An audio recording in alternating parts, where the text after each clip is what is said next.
And we're live. What's going on, guys? Sunday night.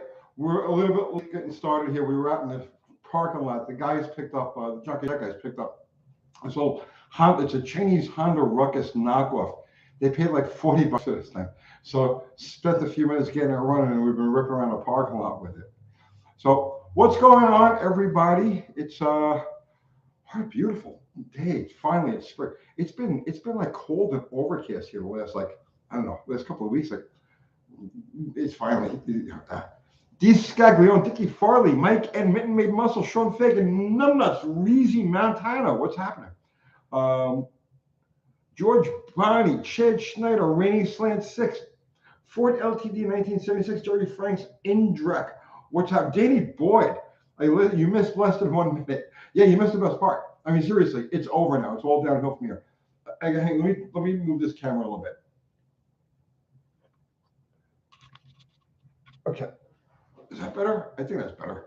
I don't. Yeah. Okay. Um, Tom Holton, Rocky Myers. Yeah. Yes, D. Sutherland, thank you for hitting the like button. I appreciate that. Dakota, what's happening? Dakota, J. Russell Fitch, Michael Roberts, Tim Page, Bill McKeiska, Paul Capazola. You got a wicked sunburn at the drags today. What races did you go to today, man? Paul Pichoy. What's happening, brother, man? Um, Sidewinder's Shed. That's a cool name. Cool name. Um, let's see. Kermie will be around again. What does that mean? Are you coming to get me? New Guys Garage Soup. David Leonard, new Yamaha hit 85 in the eighth with an 841. Yamaha what, man? What was it? Yamaha what? Raining Slant 6. You like the video on the engine sounds? It was different, right? I figured, I'm trying to broaden the horizon of the channel a little bit. You know what I mean? So I've been throwing out like experimental videos just to see what the reactions are, and it's good. It's good.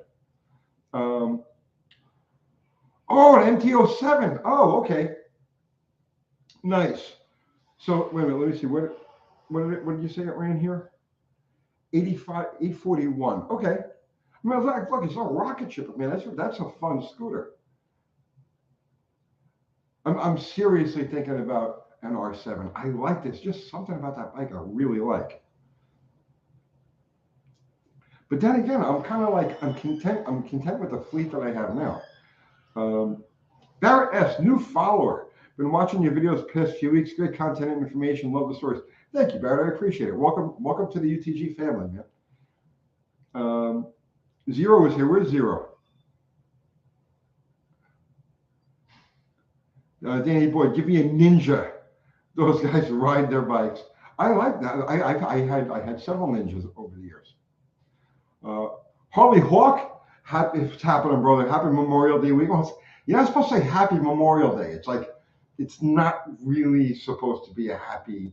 It's just like what do you say, right? Have a Memorial Day.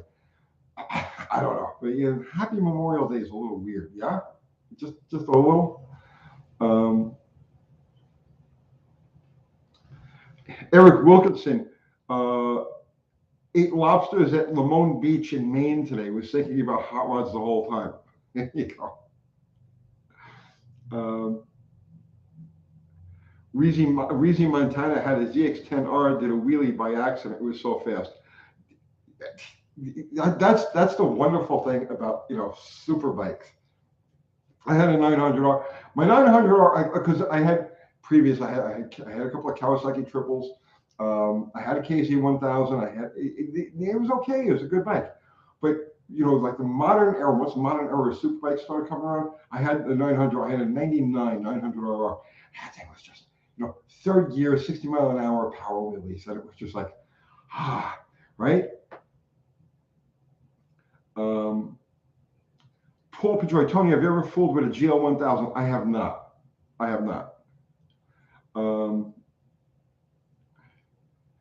Dakota, you want to hyper an interview with Hyperballs McGee? He's around someplace. I'm sure he's still. He had a couple of kids and he just kind of like disappeared. He was one of those guys who was around when I had the coffee houses and the music venues. He was always around, and then we were doing some stuff for an online magazine for just a little bit, and he was around for that, and he just disappeared, spit out a couple of kids, and he's gone. Scott Kuhn, Isle of Man is this week, right? You watch those guys. I mean, seriously, right? You watch those guys doing what they do, and it's just so over the top. You know, what kind of stones does it take to run that race?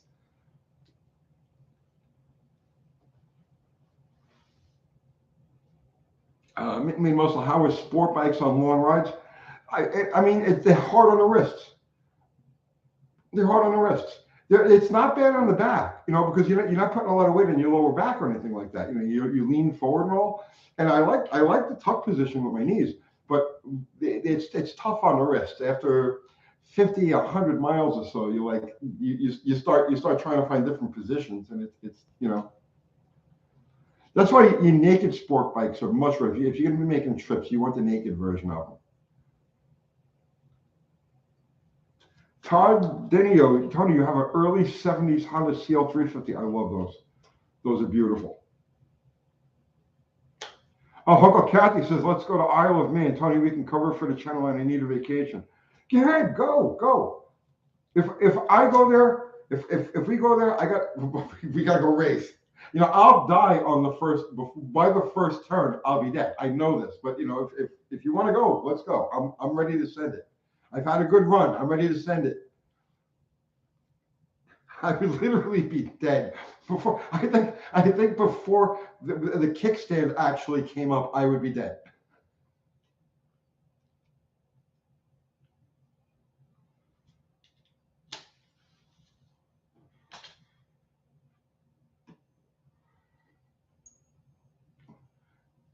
Thumper, Tony's on the 65 and out plan. I'm not 65 yet. I just turned 60. I've had a good run. I'm okay. I'm okay with checking out as long as it's in a spectacular fashion. You think I can do it, huh? Please. Let's see. Zero, you had your dog over 100 today, and she wanted to. I saw.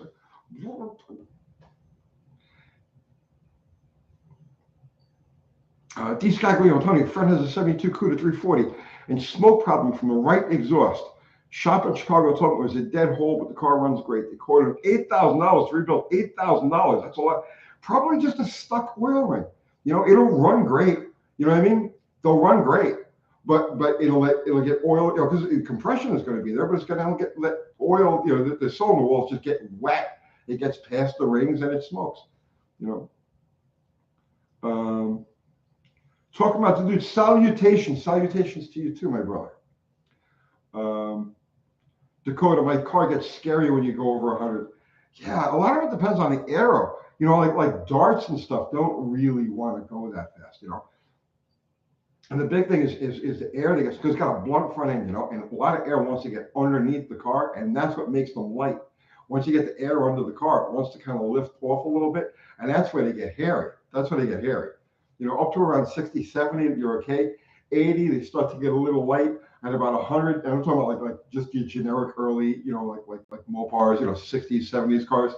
Up around 100 or so, they start to get really floaty and weird, you know.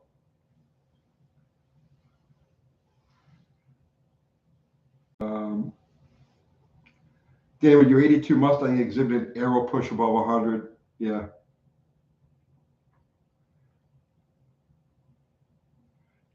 Scott Kuhn, man, is one place I'd get on a plane for. See, I won't even get on a plane for that. You know, that's I won't get on a plane for anything. I used to fly. I've told this before. I used to fly. It was a regular thing for me, and it just every time I got on a plane, I said, "That's it. I'm never getting on another plane." And I swore it off. I guess for 30 years ago now, and I haven't been on one since. And I ain't getting on one.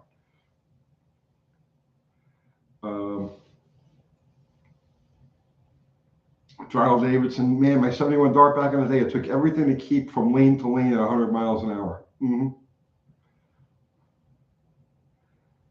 Throw a chin spoiler on it. Yeah, you're right. So let me tell you, a chin spoiler goes a long way. You don't even, if you don't want to get really obnoxious and have it hanging off the front bumper on those B bodies, you can hang them off the K-frame, or even A bodies, B bodies, doesn't matter. You can hang them off the K-frame. You could just take a piece of that thick plastic like they use, and just attach it to the K-frame itself. And so you don't get that look, you know what I mean? But it does the same job. It gets the air out from under the car.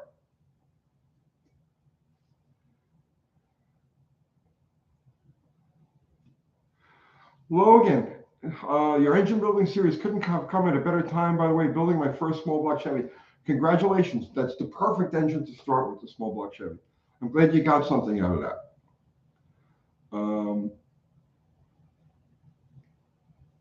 Let's see. Martha Flores, what's happening? I'm doing great. I'm doing awesome, Martha. How are you? Bloody skins didn't help either. Thumper, let the air out from under the hood too. Cowl scoops and fender scoops on the Trans Am actually worked. Yeah, well, I used to adjust the hood back in the day. I used to just adjust the hood so you get some air out from underneath there, And there's always a lip. Like on the Mopars, at the back of the hood, there's always a lip and a seal to keep the rain from getting, like piling up in there. And I would cut all of that out. And it's not a big vent, but it's enough of a vent because at 75, 80 miles an hour and up, air does start to pile up against our firewall. Jason Tower, Uncle Tony, what's the myth of straight pipes will burn a valve? It's just a myth. It's just a myth. Greg McDonald, Tony, with upcoming food shortages, are you going to axe your burnout chicken driver? The burnout chicken driver is already gone. Mopar out is checking out. Yeah, man. Yeah. All right, brother, man. I'll see you tomorrow.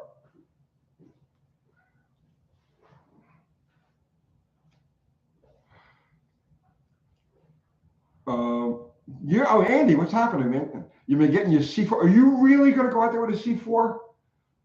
Dude, are you really, really going to use a C4 on that?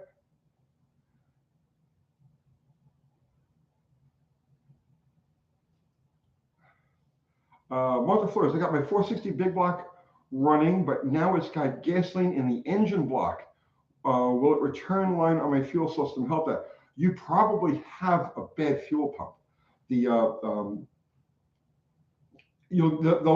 leak out of the weep hole, but they'll also leak into the where the thing, the finger, the actuator rod, where that comes out. It could be leaking from there. So check your fuel pump.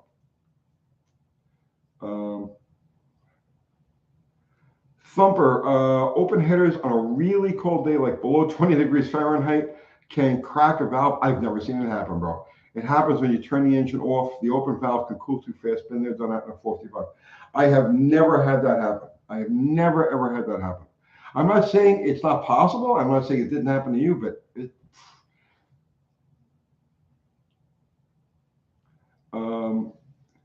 Jimmy Gasser, on what cars did Chrysler use the 10-inch hubcaps? It's awfully hard to find a 14x6 rim that takes one. 1966 and earlier. 1966 and earlier. And all of them. 67, they went to the smaller one. Okay, it's going to be a C4 for now, and then you're going to go to the Turbo 400. Okay.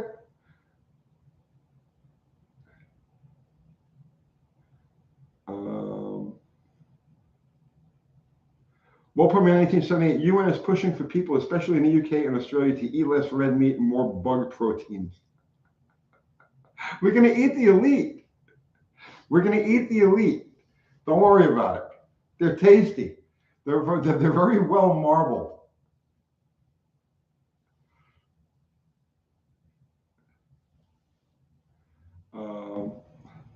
Dickie Farley, Uncle Tony, I think you might still be my dad. Instead of all the back child support, I'll settle for one of your cool cars. You don't want any. They all come with a laundry list of issues.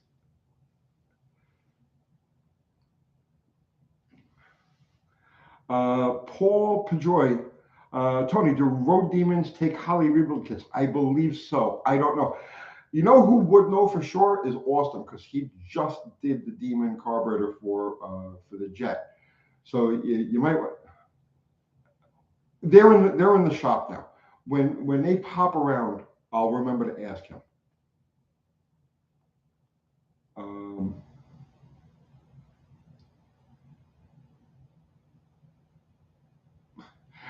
Zero, the people, the other white meat. You know, the cannibals, right, call people long pig, right? Did you know that? Because evidently, like, we taste just like pig.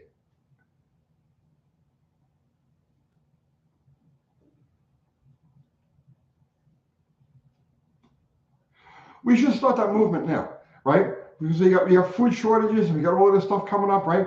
Like, oh, you know, you're not gonna have any wheat, got no baby formula, got no this, got no that. We should start a movement right now. You know, eat the elite, right?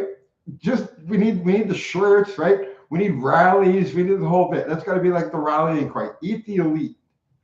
I'm gonna catch you saying demonetized.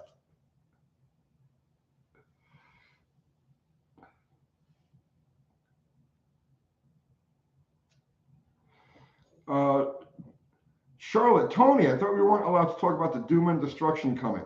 It's only doom and destruction if you're not ready. It's that simple. You know, if you're not ready.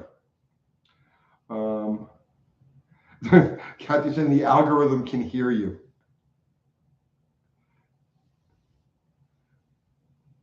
Okay. Eat the elite cuts of meat. There you go. Right, like tenderloin for everybody. Is that better, Kat?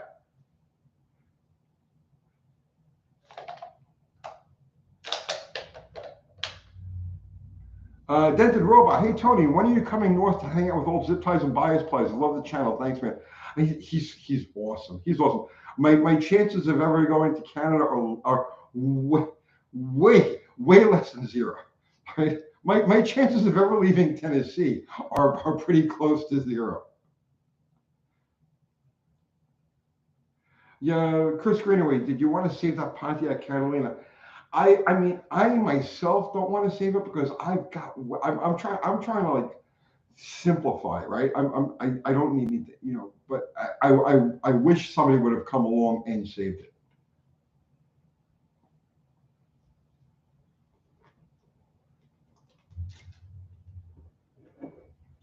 These guys, Tony's not allowed in Canada. I had a problem in Canada once.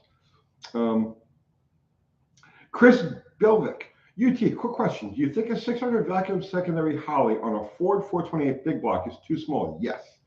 My buddy is having throttle stumbling problems as well. Well, the throttle stumbling is not from the size of the carburetor. Now, for a driver, for something that if you just a driver, not a hot rod, just a driver, the 600 is fine. It's as good as any other carburetor on there. For performance purposes, you want to double the CFM or double the cubic inches for whatever at your CFM ballpark. But that's the 600 won't give it a stumbling problem. Maybe the accelerator pump is not adjusted correctly. Maybe the squirt is too short, too small, or it could be ignition problems. Lots of things give you a stumble.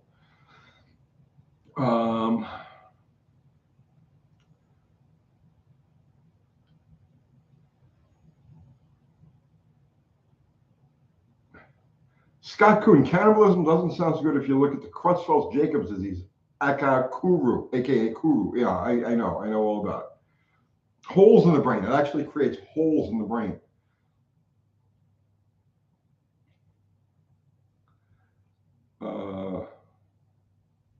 Talking about the dude, I watched your video on engine sound.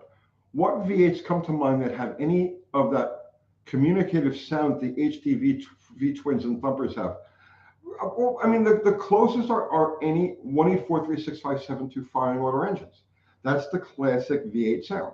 You listen to any of the new Hemis, you listen to the LSs, you listen to the Ford motors. They don't sound like that. They don't have that sound. But the older, more traditional engines, and all of them except the Fords, have that 1843657 firing order, and they all have that classic sound.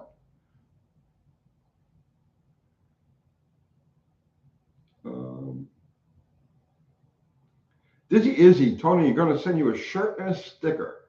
Don't. I appreciate it. Thank you so much. But please don't send anything.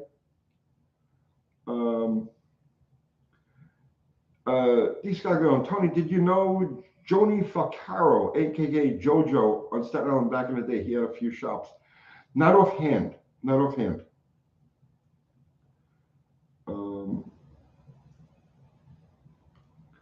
Noctua. I have a bracket on my 70 Mustang that holds both motor mounts and lower control arm, and the spot welds in the shock tower cracked and sheared off the half-inch bolt holding it on. Super scary. Yeah, that's the thing with old unibody cars, man. They flex and they rust a little bit. They flex and they rust and they flex and they rust, and then stuff just starts popping apart. Franco, Franco, what's happening, brother, man? The most awesome engine I ever heard was a Ford Camry injected on nitro. Wait a minute. And I'm going to tell you which one it was, too. Give me a second. Give me a second. Don't say it, Franco. Don't say it. Oh, God. It'll come to me. But I think I know the car you're talking about.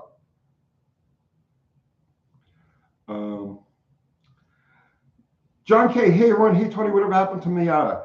And it's being parted out as we speak. We're robbing parts out of it for slag hammer. The motor is coming out of it.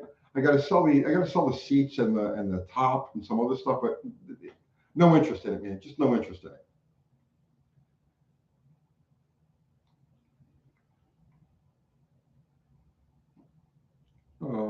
Ohio, he ran gasoline. Franco, it was Bill Lerner, ex-Tasca Ford. Okay. You know, Caminito had an injected for a while before he went to the blown mower. I know he had an injected camera in his deal, in the original whole shot car. John Sabo, hey, UT is sledgehammer, slag hammer. Almost. I'm doing, literally, I was just inside doing the carburetors. Tomorrow, I'm putting the transmission back together again. The motor and trans should be back in the car Wednesday. So, and there's just a lot of little things, a lot of little connections that have to be made and so on and so forth. So I'm thinking possibly by Thursday or Friday, we'll have a running car there. Dead the Robot, missed the Miata episodes lately. What happened? I finished the car, ran the car around the parking lot over here, tried to find somebody who was going to take it and go autocross with it. A few different people were like, yeah, I'll do that. Yeah, I want to take it. I want to go autocross. I'm like, there's the car. Go take it and go autocross the damn thing. And just nobody. So I was like, you know what? After staring at the thing, sitting there, getting covered with everything under the sun, taking up my space, I'm like, you know what? Bye. Just not into it.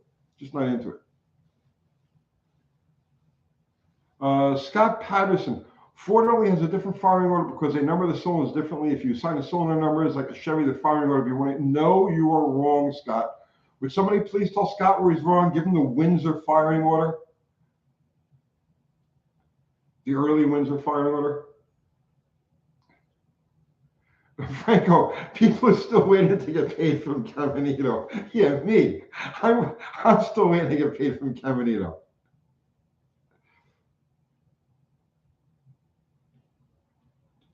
He owes me $400 from a race up in Martin, Michigan, where we won. We went. It was an invitational thing. We won, right?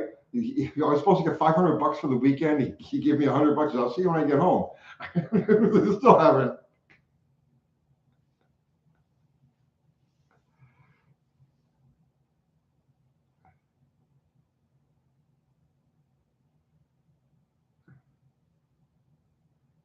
Poor Miata ended up on the island of misfit toys.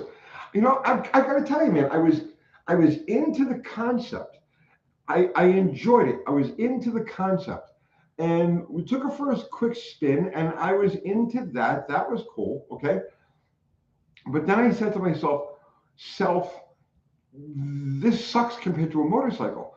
You know, a small, like a sports car, right? A sports car is a very poor substitute for a motorcycle. So once I started getting back into motorcycles again, I'm looking at this thing and I'm like, why, right? Why would I do this? This is, you know, so, and the fact that I really have no interest. I have no interest in going to an autocross event or learning how to drive autocross. That's just not my thing. I like to build stuff. So I was counting on somebody else to take this car and go run it. You know what I mean? Go do this around, you know, and that would have been great, but nobody wanted to do it. And I'm not going to do it myself. So it's just like, bye.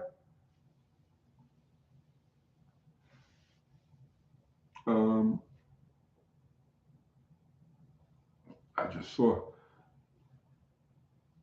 Unity. Okay, Scott, that is why the 137-26548 Windsor has a different sound. Yes, always.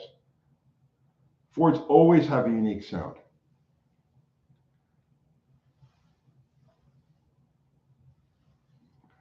Miata cycle. Mid Muscle, anybody a fan of Indian Larry? They're selling his 2 signature style frames, not cheap though. He was a real character. He was a real character. I sold him a truckload of Yamaha stuff at some point. He liked the Yamaha twins. That was, oh God, that was around 1995, 1996.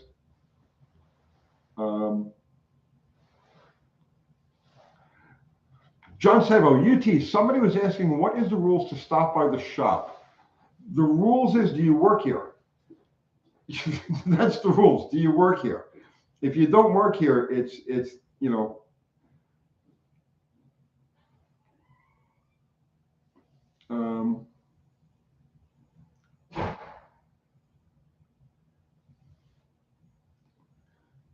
$3,500 for his twisted down to bare frame. Is that the one he made out of? I think it's like wrought iron, and he twisted it like a gate, right? Is that the one?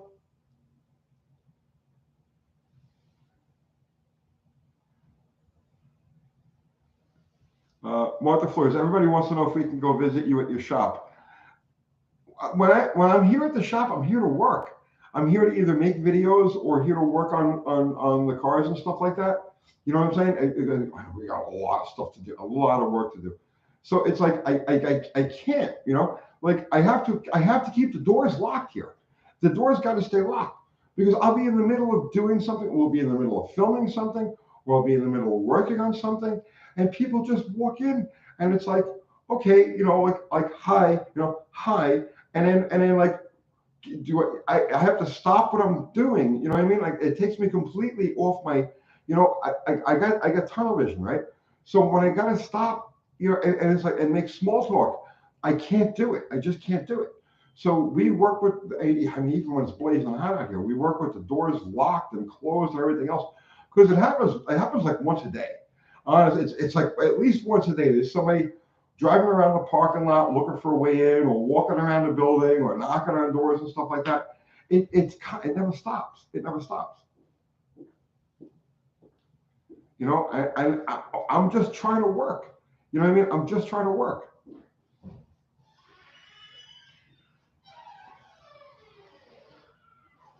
So Indian Larry had a Bible verse tattooed on his neck backwards so you could read all how he was shaving. Yeah, he was a real character. I wanted Uncle Kathy, you know, his big symbol was the question mark, right? He loved the question mark. And I actually, you know, Uncle Kathy's an artist, and I want her to do a helmet with Indian Larry question marks on it. John Saber, or the junkyard jet guys there. Yeah, yeah. John just walked past. Austin is in the shop. Mexican Spec, did I miss any conspiracies? Not yet, but I'm sure they're coming. I'm sure they're coming.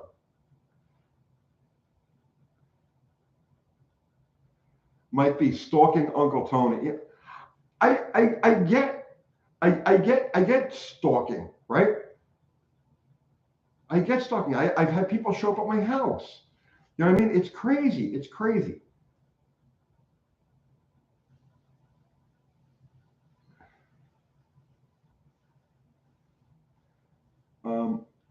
Charlotte Quilton, sounds like you may need to have an autograph day or something. Why? Right? Isn't it enough to eat? I mean, look, can't you just watch the videos and come here and hang out with me like on Wednesdays or Sundays? Isn't that enough?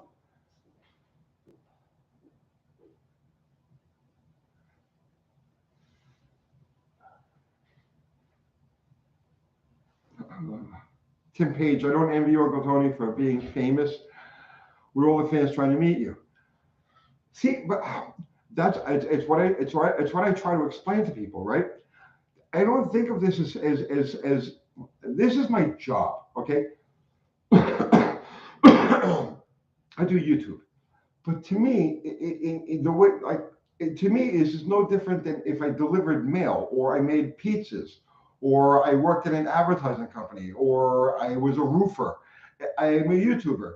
To me, there's no difference between those jobs and this job, and that's why I get a little weird when it comes to public stuff because I'm just doing my job. I'm just trying to do my job. You know what I'm saying? It's like you don't go to the Chinese restaurant and go tell the cook, oh my God, the mugu gai pan was off the chain. I love your mugu gai pan. Give me more mugu gai pan, right? And it's like and nobody does that, right? And to me, this is no different. Mike B, Uncle Tony is just a gearhead that helps us low cast guys. Yeah, exactly. I'm just a guy. Exactly. Exactly. And I don't want to be anything other than just the guy. Just the guy.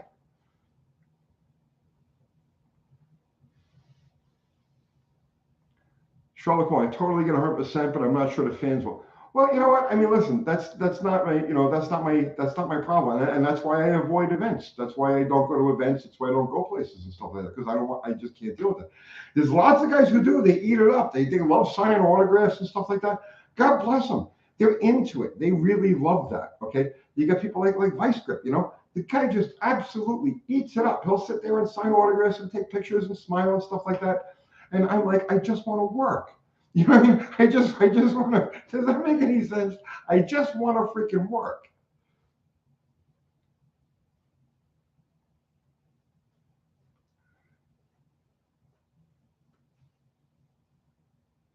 Pope, I'm in 1978. Glenn Danzig. Egg salad is still chicken salad when you think about it.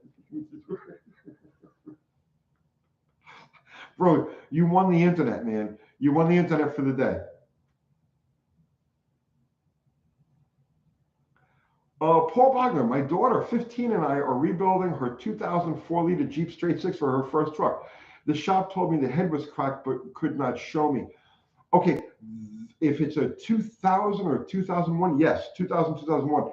The crack is if it is cracked, it's going to be on the top side, right? It's not going to be on the combustion chamber side. It's going to be on the top side, and it's very possible because an extremely common issue with those engines. That was a might have actually even been a recall. Somebody who knows Jeeps better than I do could tell you for sure, but it's very common for those heads to crack. 2000 and 2001.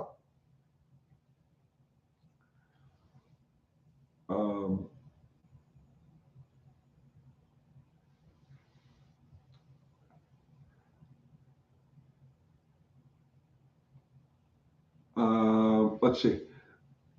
Chris Belbeck, does anyone know the exact length of a B-body drive shaft and a big block on a 727? Did a big block stop on my 66 current and I need a new drive shaft or I need to shorten the old one? If it's 8 3/4, go, okay, go to the Christine Car Club. Okay, I know it sounds crazy, right? Christine Car Club drive shaft chart. There's drive shaft length chart, lots of drive shaft length charts out there, but that's the one I always go back to because it's really comprehensive. It's probably the best drive shaft length chart I've ever seen. Christine Car Club drive shaft length chart, and you'll just put your combination and give you the exact length.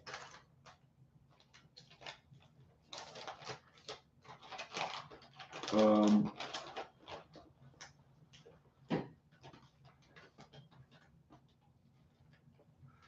Charlotte Cole, Tony, did I understand Kathy has to eat tobacco so you don't have to deal with people?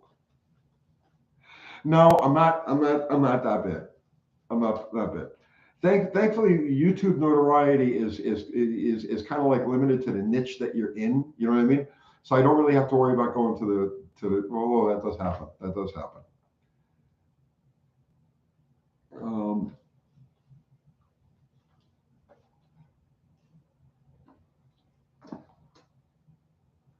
318 will run. What's happening, brother man? How are you?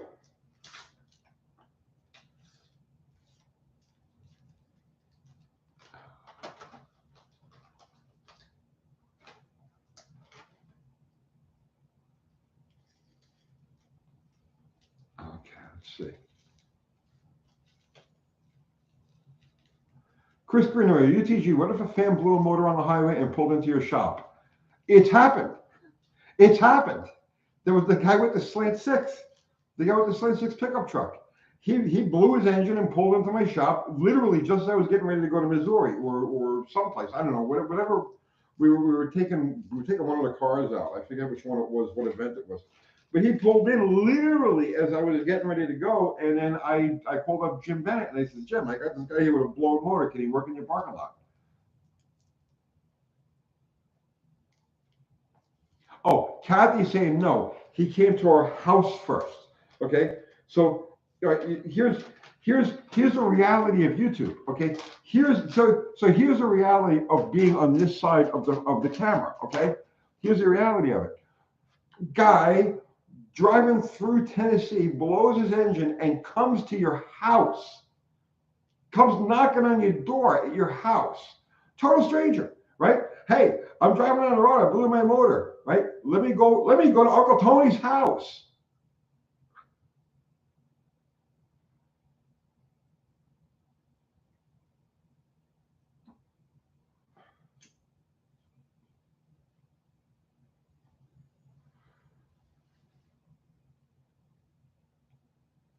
Creepy, yeah, man. And I'm telling you that you gotta, honestly, you gotta be.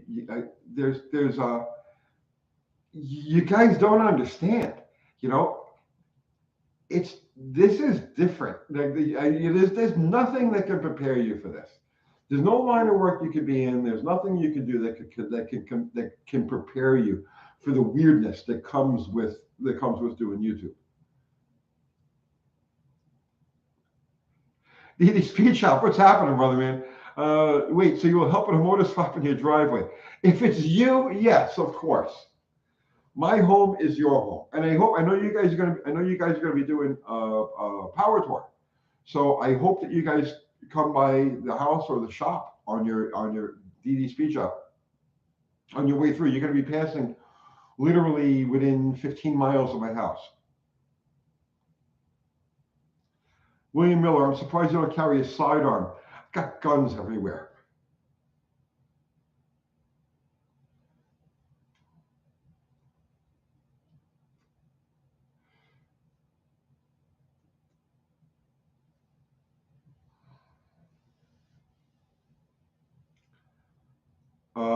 Thumping a sweaty fat guy. Tony's shop should be a hot rod power to a stop. No, it shouldn't be.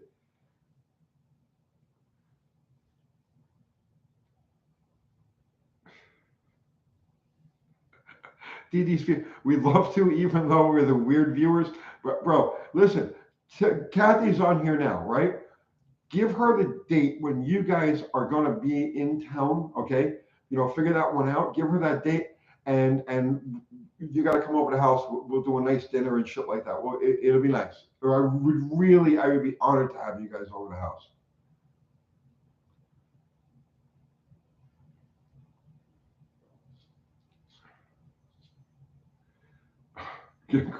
Chris Tony has guns, shop radios, tremble and fear at his approach. I shot a radio. You've never shot a radio?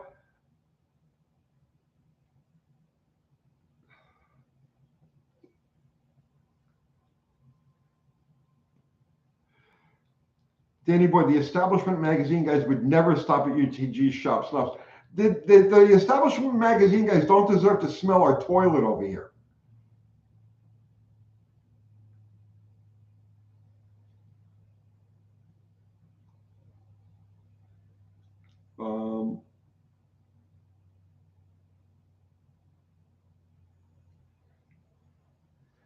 Oh, hey, Buff, what's happening, Buff? TVs are fun to shoot. I don't have a TV here.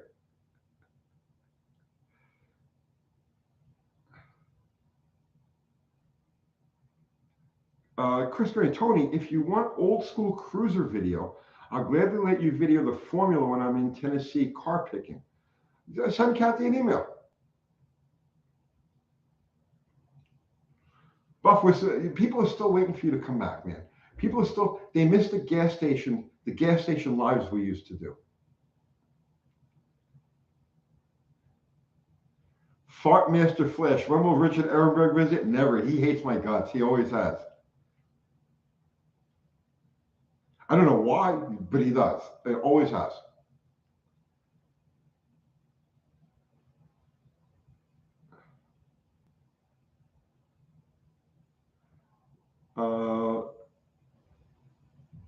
Let's see. This guy on UT conspiracy question.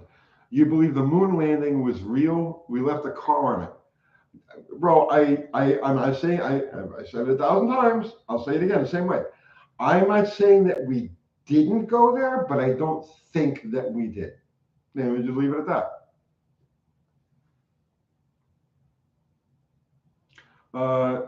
Nemo the Pimpfish. Nemo the Pimpfish. That's good. I like that name. Hard to stay upbeat these days. Car stuff is out of reach more than ever. Get a bike. Go get a bike. Right? We just okay. So I bought that Suzuki. Right? You see the Suzuki I bought, the GS550. It's beautiful. So the same guy, he was a scrapper. The same guy says, "Hey, I got a mini bike, a moped, whatever he said it was. Right? $40. You want it?" And the junkyard jet guys jumped on it. Well, this thing for $40. Okay, it's a Chinese Honda Ruckus knockoff. Okay, they paid $40 for it. They spent $3 or $2, $1.85, whatever it was. I forget exactly. They just said getting it running, and we've been blasting around the parking lot with it, having just a ball. Okay, there are cheap ways to have mechanical gearhead fun. You know, you don't have to have a Hemi Cuda or a Top Fuel dragster to have fun. There's lots of ways that you can bide the time and enjoy yourself while you wait for the right opportunity or anything like that. So.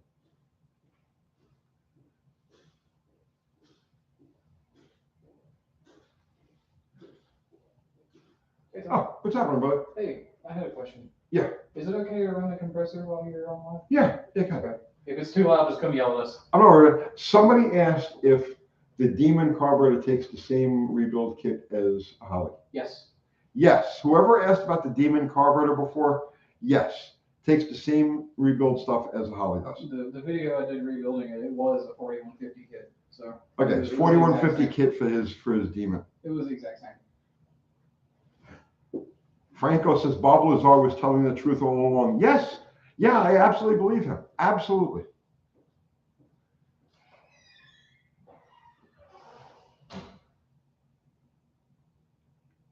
David Leonard, Jim Lovell told me that the only time we didn't go to the moon was when he was driving.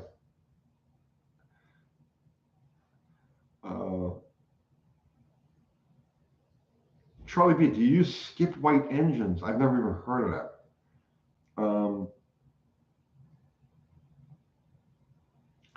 Danny Boy, Bob Lazar built a Hemi-powered cigar-shaped craft. Bob Lazar actually used to race jet cars. Bob Lazar is a drag racer.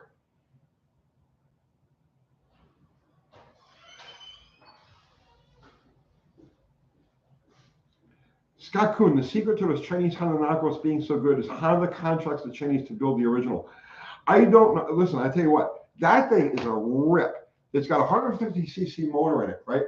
And I was asking them, I says, how does it compare to the Ruckus? And they were like, this is like 20 miles an hour faster than the Ruckus.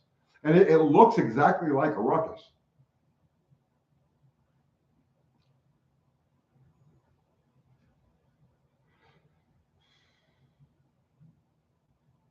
Billy Bob Holcomb, we talked into a CB450. Those are nice bikes.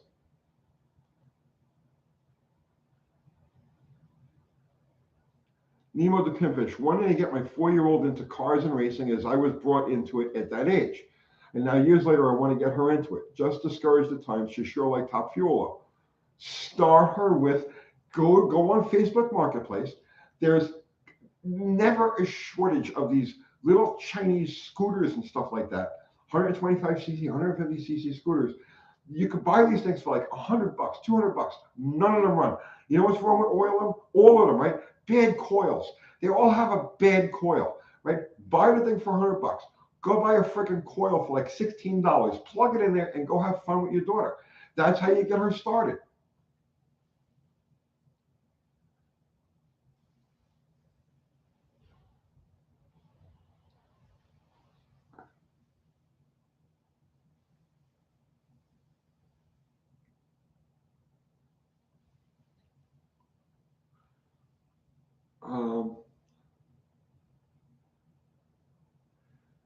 Dennis Weldon, guess what, Tony? I got a 350 Chevy to work on, and the damn new lifters are bleeding off so bad it affects the timing due to the point of blowing through the carb.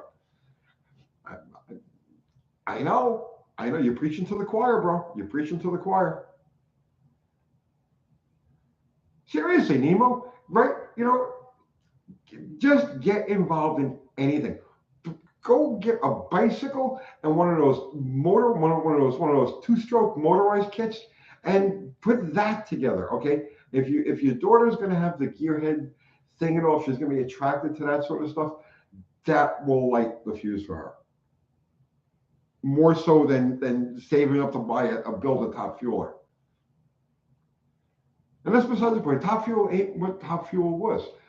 Franco backed me up. Well, Franco was there during the glory days. Franco was there when it was good. I was there when it was good. Not as good as when Franco was there, but there's nothing left. That doesn't exist anymore. Funny Car, Top Fuel, all that is gone. It's dead. It's buried. It's in the past, and it is never coming back.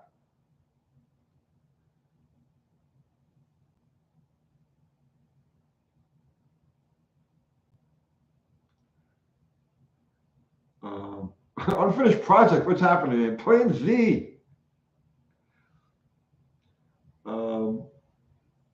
D. Scott going, I got a big wheel when I was 4.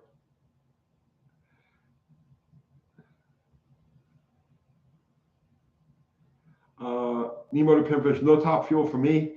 I only stay with the nostalgia series. The cookie cutter crap on TV is a big turnoff. You think nostalgia Top Fuel is cheap or attainable? Forget that too. Franco is saying, "Yep, we caught a window in time that will never happen again." Exactly, and that's what I like. I don't miss it. I do miss it, and I don't at the same time, because I know that it's in the past. I know that it's not coming back. We were fortunate enough to be a part of it, And the thing is, Frank, that you can't even explain to people the differences between then and now, what was and what is. You can't, just don't even bother wasting your breath, because they can't get it. You can't understand unless you were actually there.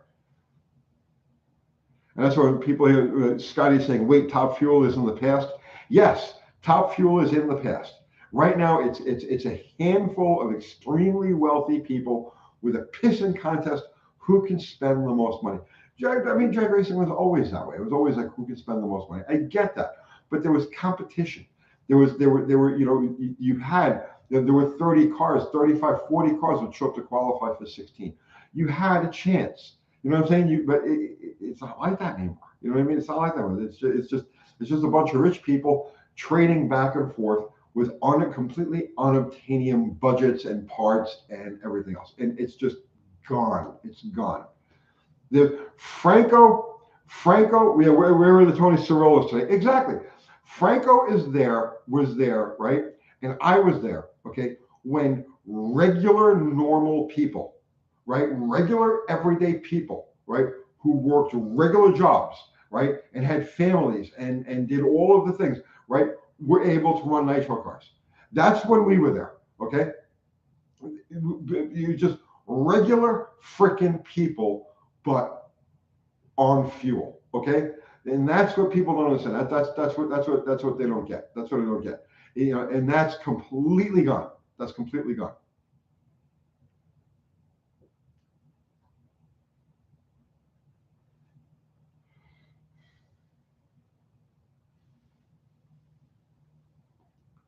White punks on nitro, and that's exactly what we were.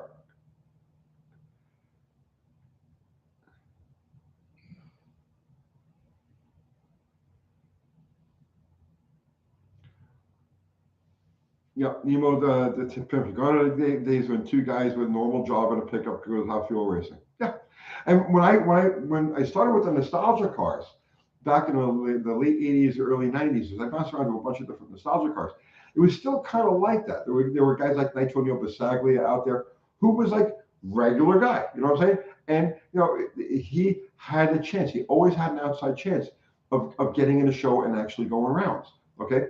There were regular people involved in Nostalgia Top Fuel. Gone, done. overdone. You know what I mean? Yeah, no, no.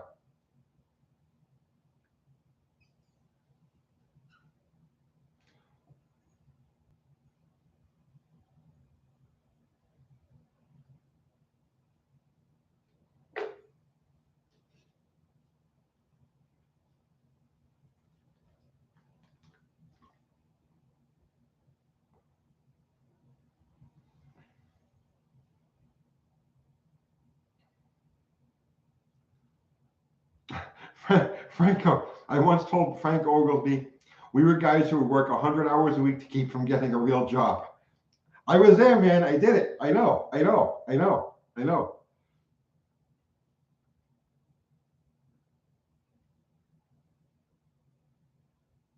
Pirate Greg, that must have been so awesome. You are really fortunate to have experienced such a time.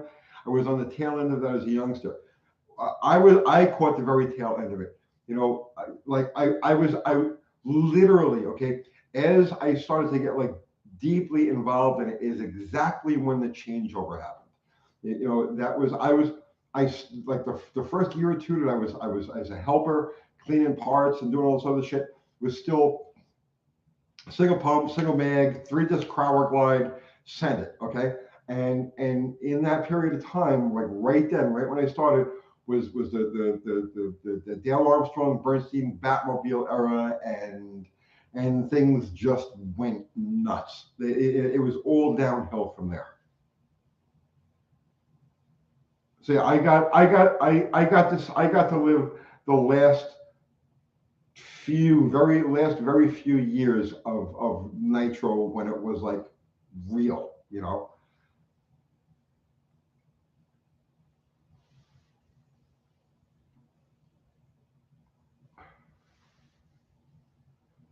Um, Jimmy Gibson, have you ever seen an Arden Flathead? Yes, I have.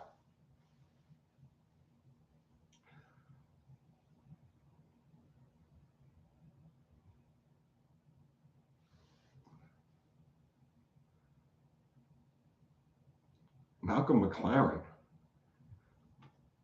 Body shops closing.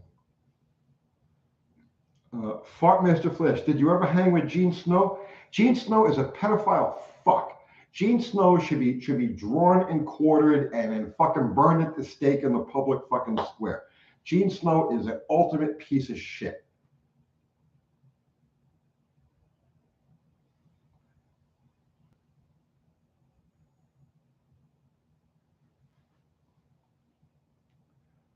Um, Charlotte Corner, around here, body shops are closing like crazy. I don't know why. EPA and OSHA or why, but yeah, I imagine the chemicals too got to be crazy expensive. Now, paint and thinners and everything else has got to be through the roof.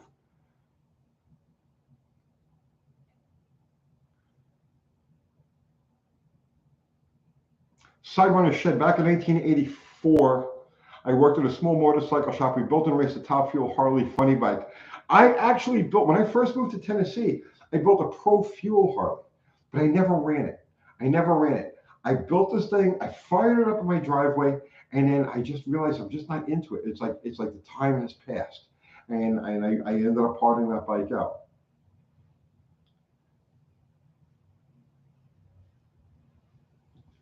672 E Galaxy, Tony, don't get rambunctious.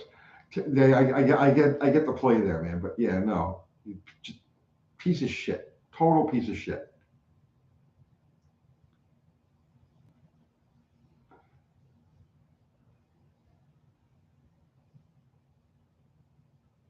See him at radiator shops. Yeah,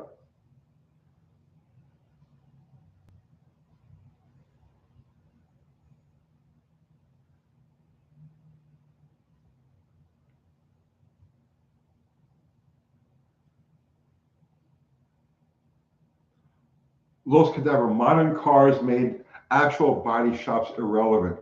I agree.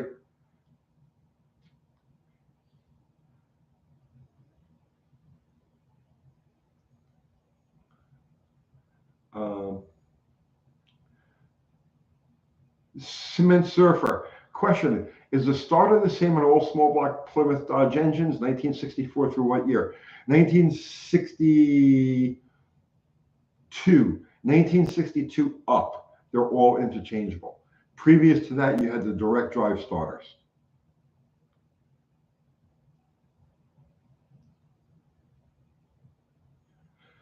Um,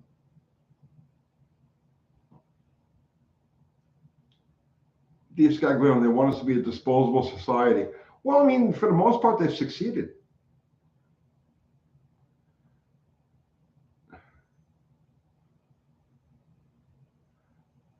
Thumper, DD Speed Shop makes junk look fantabulous and for cheap too. Yep, absolutely. It's all about putting in the work and making it happen and having realistic expectations. And I was just talking to Al. We just a little bit before I came on here tonight. I was just talking to Al about that, right? And it's about how, like Slaghammer went together relatively fast.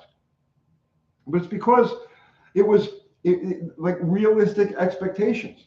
People start a project and they're like, oh, it's got to have a show quality body, it's got to show quality paint, it's got to have show quality interior, it's got to show quality suspension, it's got to show quality that, right?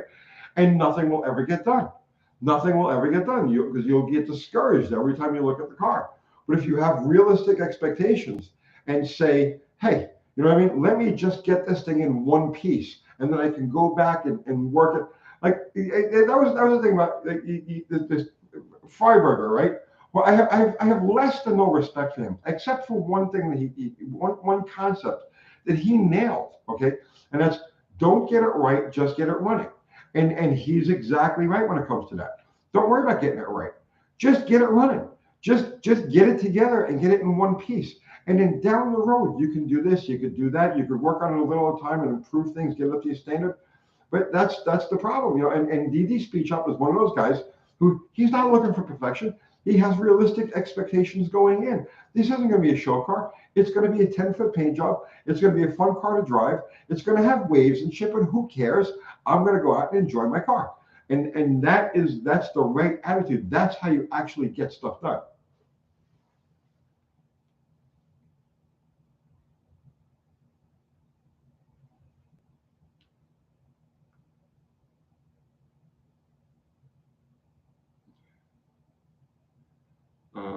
You're welcome, Smith Surfer. Um,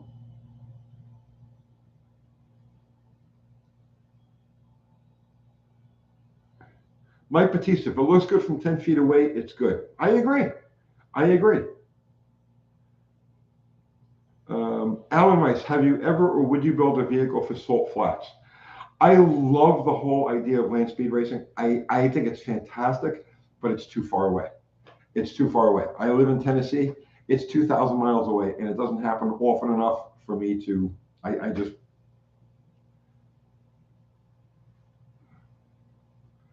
Um, John Sabo, hey UT, any update on Jim Bennett? Is his shop open or? I have no idea. I have no idea. I haven't heard anything. I know they had a memorial service for him this last weekend, or maybe the weekend before. I don't even know. I was busy with other things, but I have no idea what's going on with the shop.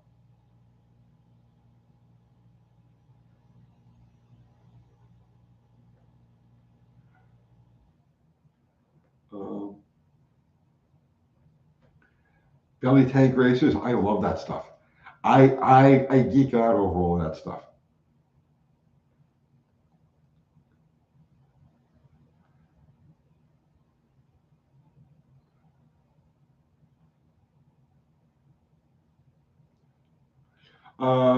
D. Scott Leon, are you going to do a live with Ian Russell? Did somebody say last week they contacted him and he'd be in?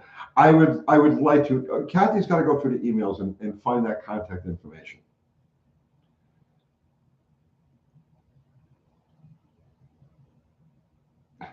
Cletus Atkins, I've had one of those 60 paint jobs on the International. Looks good going 60 miles an hour, 60 feet away. I'm good with that. I'm good with that.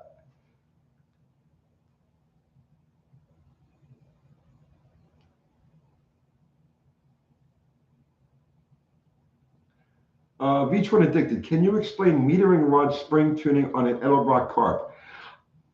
I can and did in a whole video. Actually, just Google UTG Edelbrock carbs, and I did at least two, possibly three videos on the tuning of Edelbrock carbs and that whole system. It's out there.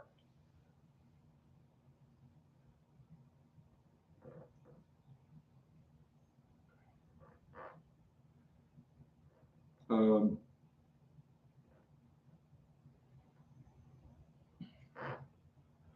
let's see.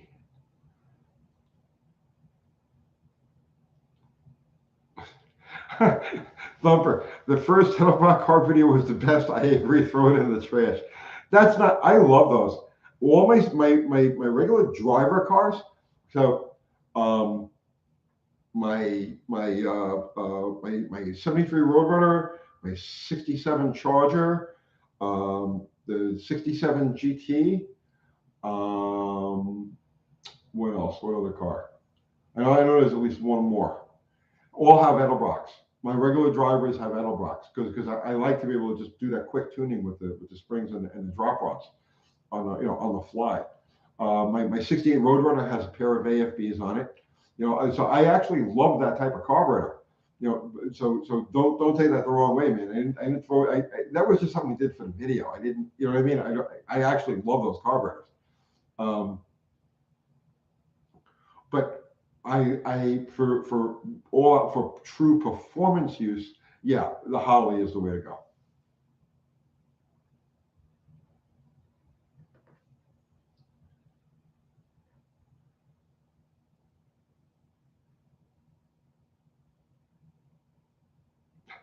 One for the road.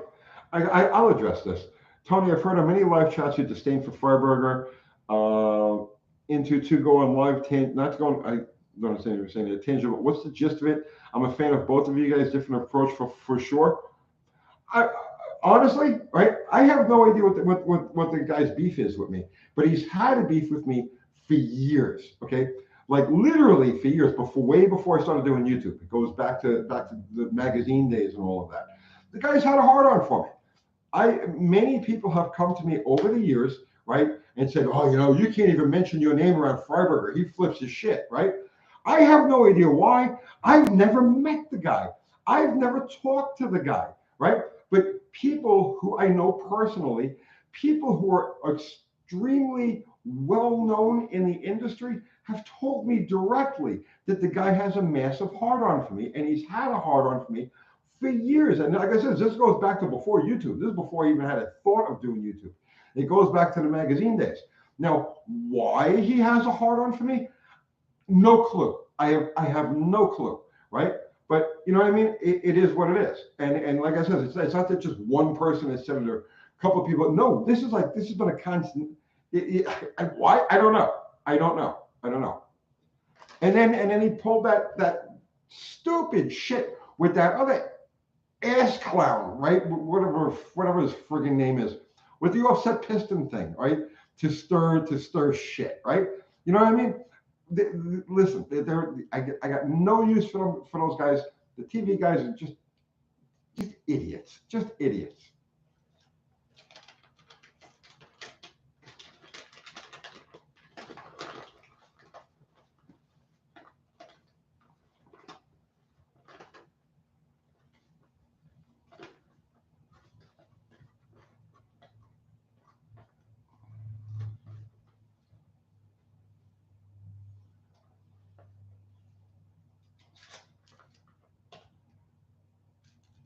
Cletus Atkins, Richard Holden is a little funny too. You know what I mean?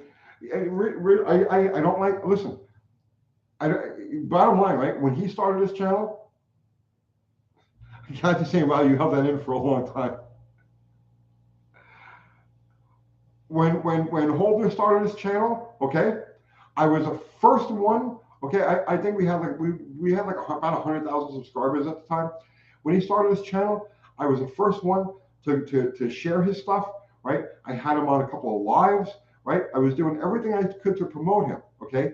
But he turned out to be a douchebag. It's that simple. He's a douchebag. So I have no time or patience or capacity for people who you know, I don't want to use the word ungrateful, right? But he's a douchebag. All of these people, I guess, all of these West Coast guys, I got no use for them. They're a bunch of bitches. And they showed their true colors. They were having a live, the three of them, Holdner, Freiberger, and another douchebag, Dulcich, right? Who after all of this bullshit sends me a text saying, "It's all good, bro. I love your work," or whatever it sounded like. I'm like, you know what I mean, right? They were having a live. They were talking about me. Okay, I jumped into the live, right, along with David Vizard. The two of us jumped into this live, and they blew both of us off. They blew both of us off. And at that point, I said, "You know what? You're a bunch of bitches. Okay, I got no respect for you. I got no use for you."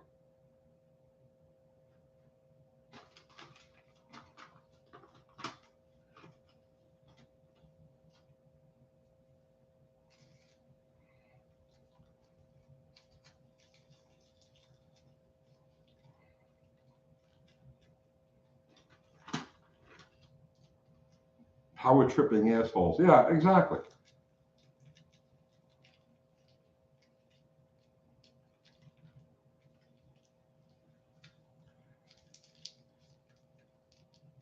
Danny Boyd, what about Campy and Evan Smith? I think Evan's great. I think Evan's great.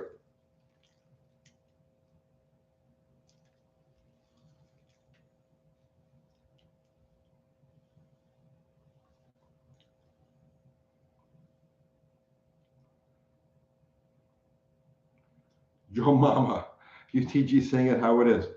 Hey, listen, I can't, I'm not going to pull any punches. It is what it is.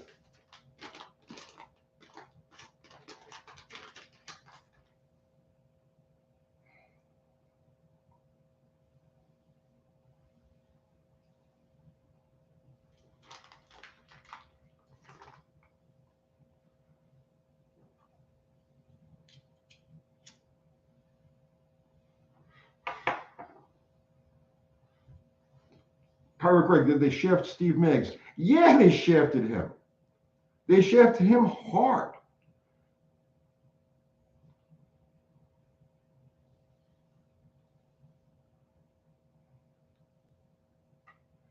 Um,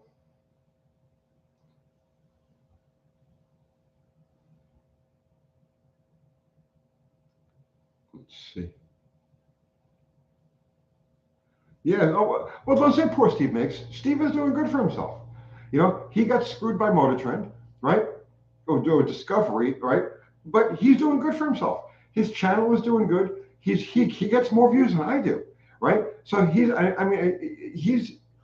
we're on the smaller we're on the smaller end of the spectrum. I mean, there are big channels out there. We're not big channels. We're big small channels, right? And Steve, he's only been at it for a few months, and he's already getting more views than I do. So I know he's making a living. He's doing good for himself. So don't feel bad for him.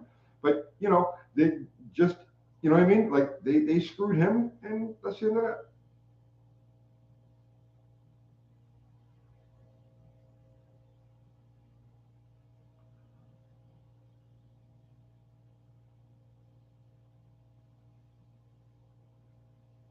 Steve makes great content. Yeah, he does. He can make anything interesting. He'll make anything interesting.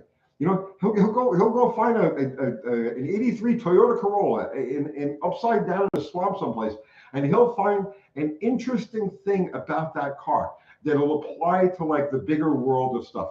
He is brilliant. Steve is I mean easily the most proficient automotive guy out there, and he builds stuff too. He builds stuff. Cletus Atkins, but Freiberger is a flaming career. No, he's not. And don't say that. Look, he's a family man. Okay, he has a kid, right? He's a family man. So you know what I mean. Keep it. Let's say whatever we want to say about him in terms of business or in terms of video or anything like that. But don't be talking about shit on a personal level, because that's, you know what I mean. If he was or if he isn't, it doesn't make any difference. He's a family man. So leave it at that.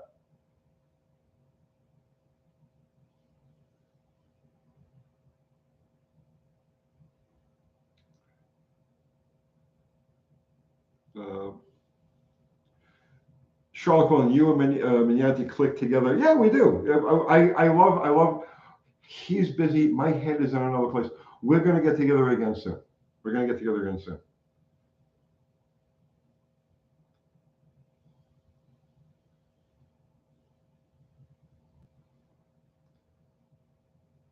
Um, Dean Stevenson, what's happening, Dean Stevenson? Um, Old school cool thoughts on square body GM trucks. Well, it's not just. I mean, okay, the GM's got the square body, but all of them, Ford and Chrysler both built square bodies also, and I think they're all beautiful.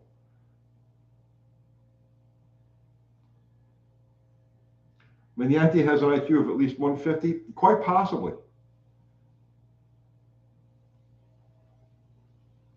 Um,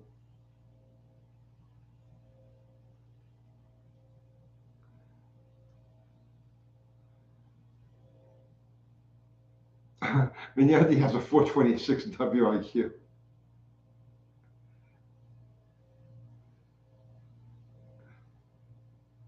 Um, Chris Grinner, UTG Freiberger is only famous for standing on the shoulders of those who preceded him.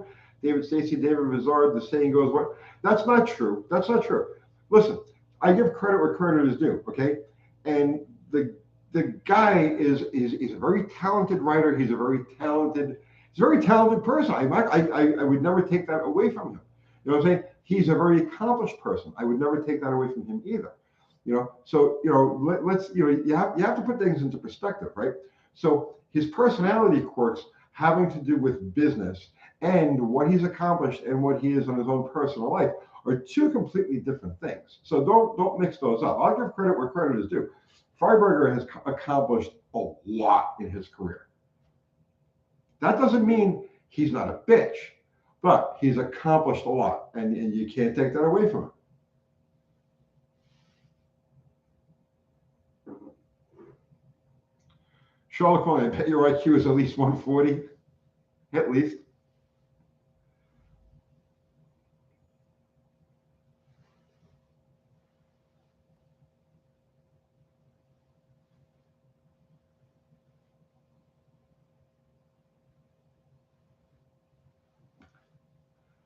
Rusty Junk Exhibition. Tony, ever know Tom the Moon from New Hyde Park? I can't say I do.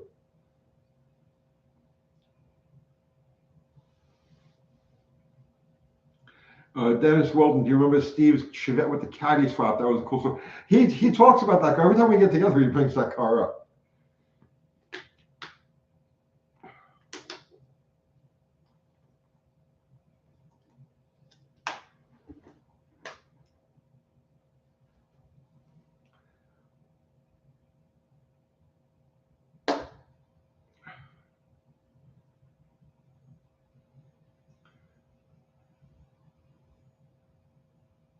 Um, Mexican spec. Oh, you have a 69 Kings? Oh, those are beautiful, bro. Charlotte, Tony, 2020 is gifted 140. I know that. I'm familiar.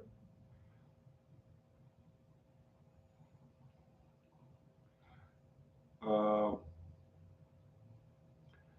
Tony, do you know Larry Shepard? I do not.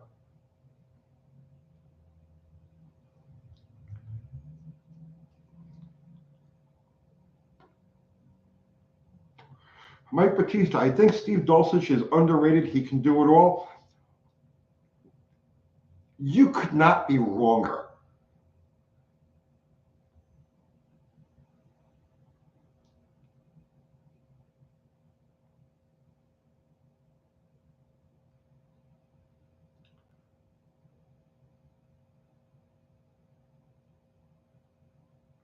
Um, Freedom First USA. Hey, Tony, when are you going to build a Superbird or Daytona clone? Never. Never.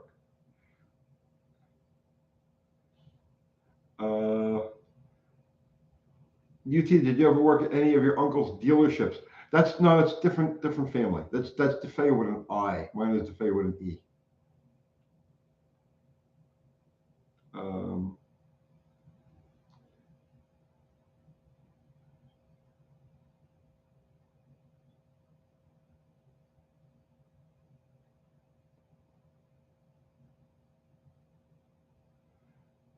Dennis Will, they want to do the same with a 440 and a K car. You know, they made those swaps. They made those conversion kits for the Daytonas. I don't think it would be very difficult to adapt that to a K car. No, I mean I'm not really familiar with the differences in the underpinnings of those cars, but it appeared to me you could probably do it with old direct connection or old Mopar performance parts.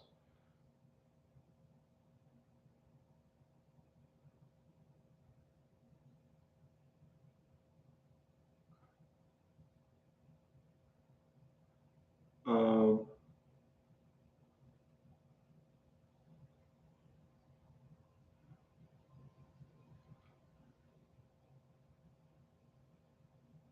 let's see.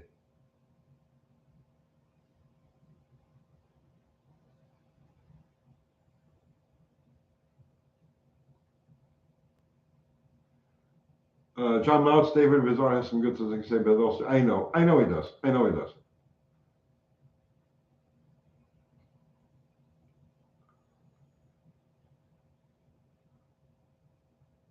You know, he was another one when he started his channel. I promoted him. I shared his videos. Right. Right. You know, and then right. So you know, I got no use for any of these people. I got no use for any of these people. You know, this is this is my job. Okay, this is my job. It's not a popularity contest. I have less than no desire to be part of the in crowd. You know what I mean? So I say it the way it is. I say it the way I feel about it. They can hate my guts. They can love me. It makes less than no difference to me. All I care about is I'm able to generate enough quality content to keep everybody happy and you know from that standpoint, you know, I can keep my channel going, I can keep my business going, and the rest of it I have like less than any desire to be one of the in crowd.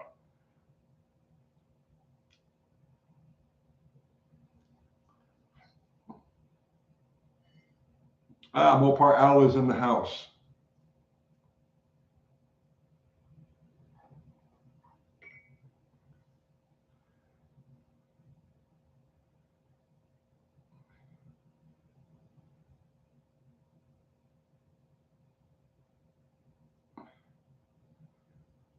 Um, Cletus Atkins, he's married and has a kid, at least one kid that I know of.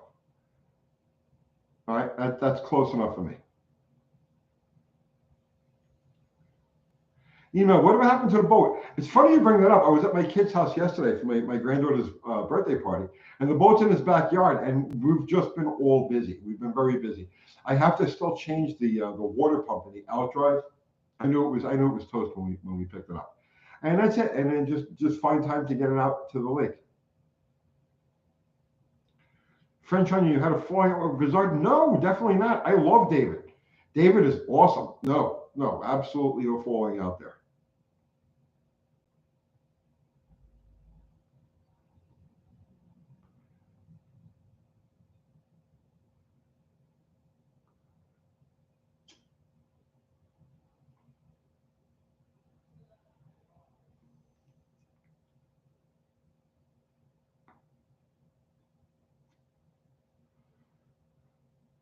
Uh, Willie Foring, Tony, I have a 67 Charger. I would love to take a road trip to your garage. How can I make that happen from Montego? Oh, you're in Montego. I'm not sure. Is yours like a slight white, slightly off white with a black stripe? Your car?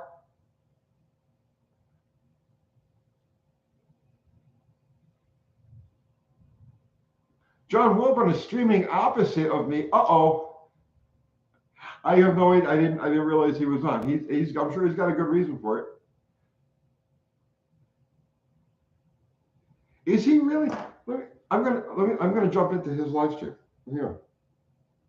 John Wilburn is competing with me. All right, let's see here.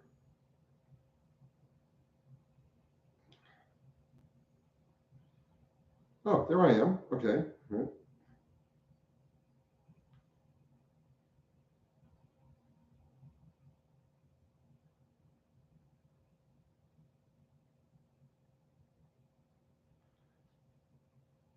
Press conference with Buzz from Roadkill Customs.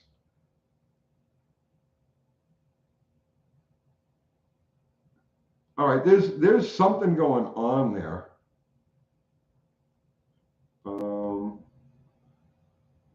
Hang on. D-Max, thank you for the super chat. I'm not exactly sure what Brian's asking here.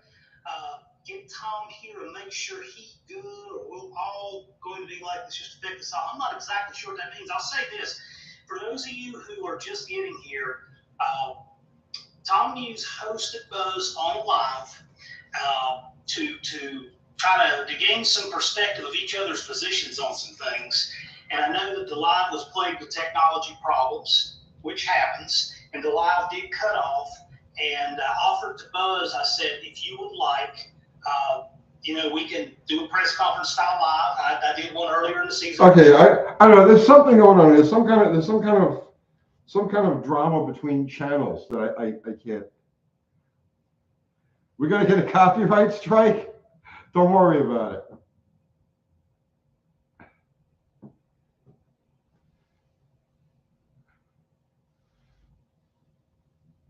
it. Let's all read his channel and give him likes.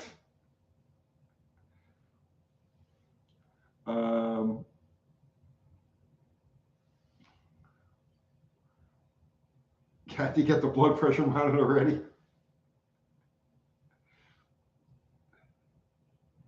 Yeah, no, we're not going to get copyright strikes. We're fine.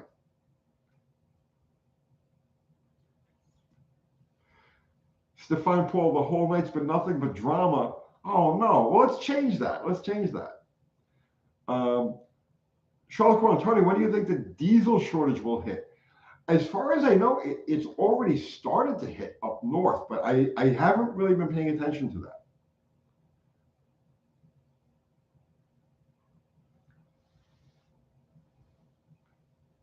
Danny, what I typed, how dare you, in the comments on John's stream. I'm sure he's got a good reason for doing it. Chris McChesney, hey Tony, any plans to add a trike to your fleet? Funny you talk about that, but that is one of the things that Mopar Al and I discussed, because we're already kind of looking ahead to after Sledgehammer is completed and what to do next. And one of the things we talked about was a Slant 6 trike.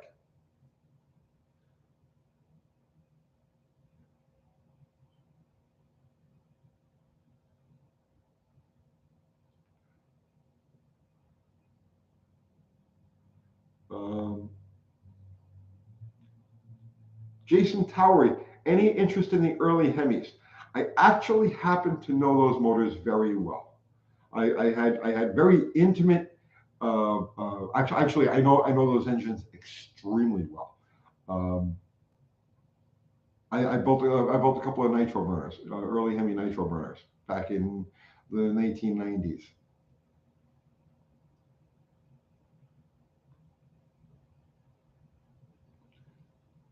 Yeah, John Wilburn has a DeSoto. It was offered to me, and I really didn't want it. I don't have anything. I don't have anything to put in it, so I passed it on, and John picked it up.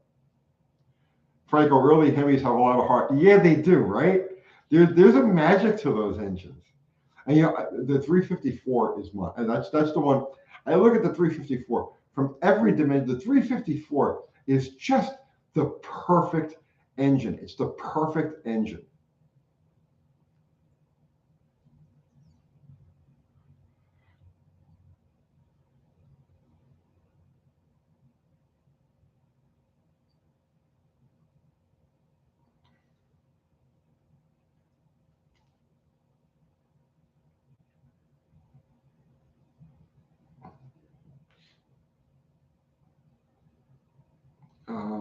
Let's see. Mike Batista, you should put a 318 swap on a Honda Shadow basket case. No. The Cassidy brothers had the fastest dyno at the time. Yeah, that car had a very unique sound, man. I don't know what they did with it. I remember that car. It had a really unique bark.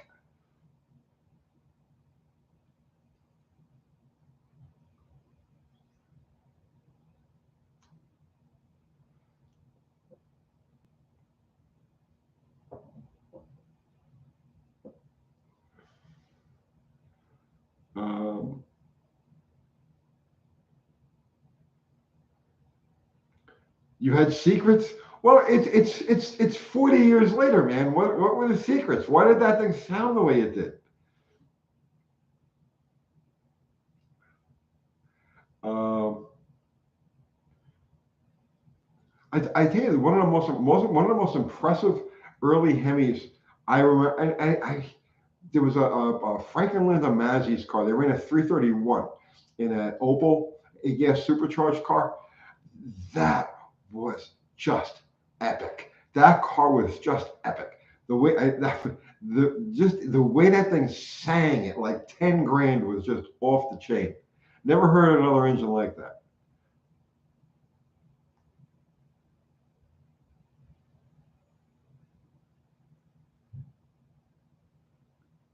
Thumper the sweaty fuck. Yeah, the 331 and Opel GT.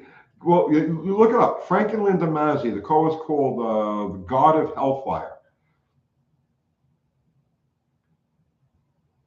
Franco, you had Gene Adams' phone number? So did I. Gene Adams gave me my first tune-up.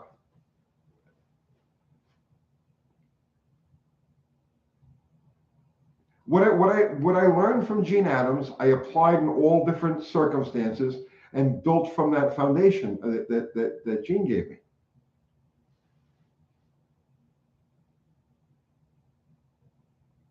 I had Woody Gilmore's number too.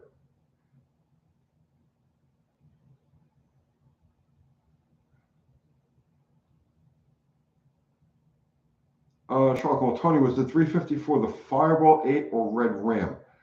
It was a Red Ram in Dodge trucks, Super Red Ram.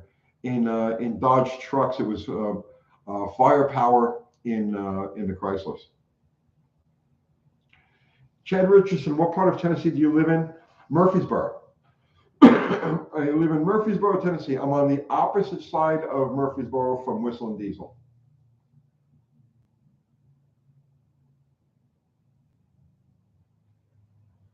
Oh, the Indian was in on that too?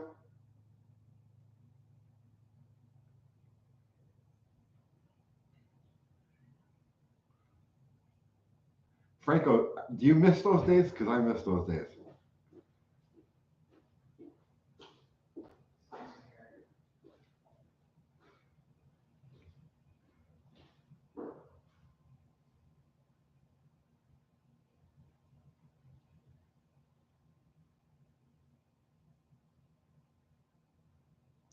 I never really got to know him. I bought some tools from him. I bought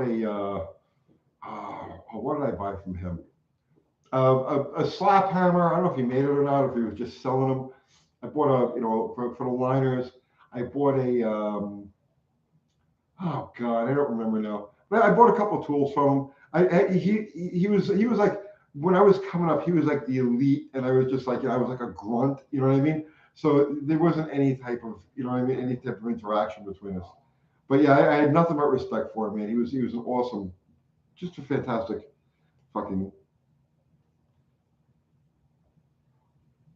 The 354's Dodge truck was called the Power Giant. That's right, Mike.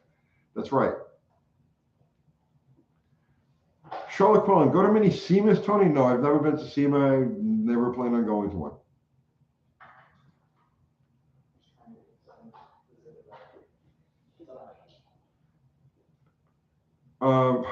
Franco, when Indian died, he left me his scrapbook, his phone book, and his girlfriend. Good going, man.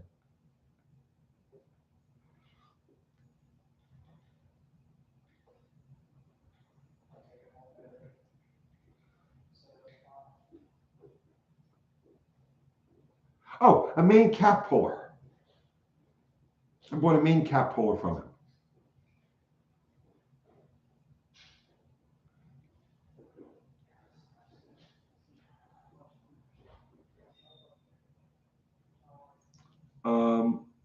Dennis Walton, the Hemi was a Fire Dome and a DeSoto. Yeah, but it wasn't the Chrysler. It was a DeSoto Hemi. The early Hemi came in three versions. You had the Dodge version, right? With the exception of that Power Giant 354 that they use in trucks. That was a Chrysler. But there was the Dodge version, then there was the DeSoto version. The DeSoto is 2 inches bigger in every dimension from the Dodge. And then you have the Chrysler version. And the Chrysler version is 2 inches bigger in every dimension from the DeSoto. So they had three separate early Hemi families. And then among those, you had low deck and 12 deck versions of each. So there are actually 6 different early Hemi families.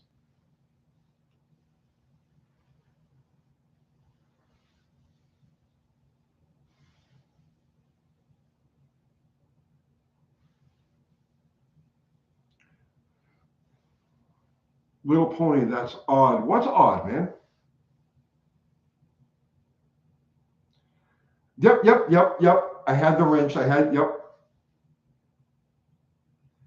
Franco, I bet you I still have that wrench. I bet you I still have that wrench in my toolbox at the house.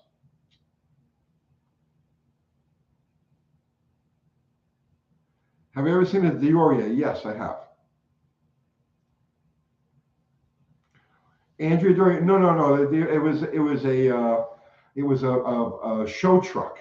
It's an A100 that was chopped, and it has it was mixed and matched different, like there's like a Ford windshield in it, and but it's I think they used a back window from a Ford in the front of the Dioria. But yeah, you just look it up. Just look it up. It's a customized pickup truck. John Wilburn, I heard that you were competing with me, man.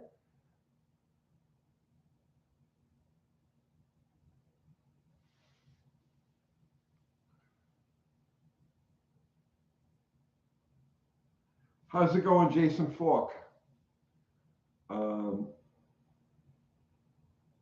Hot Wheels Dioria, yeah, but it was a real car. And it wasn't a van, it was pickup, the A100 pickup.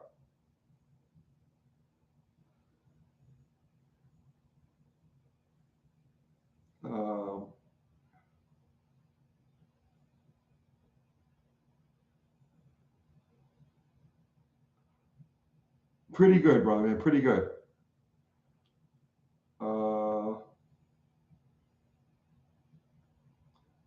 Let's see. Winning, and you could get a single rocker shaft poly heads for those same Dodge DeSoto and Chrysler Hemi blocks.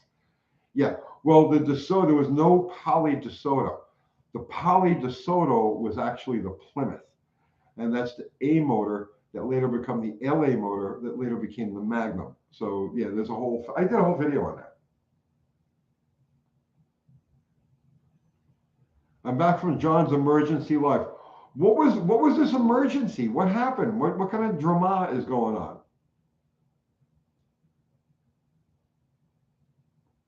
Mike Collins, and also no poly 392 from the factory. That's right. The poly was only on the low deck.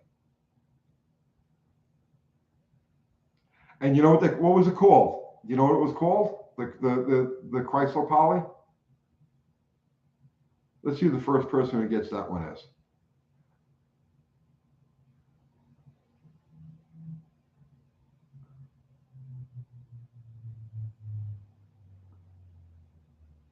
Spitfire, you got it.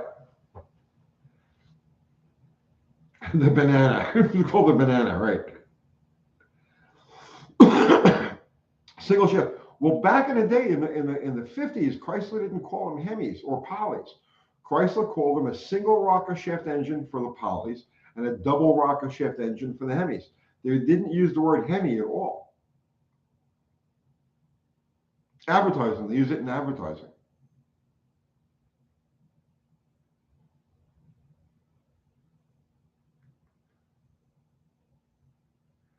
Oh, it was no name national participant drama with the sponsor. Oh, okay. We can't you just have them shoot it out? This is America.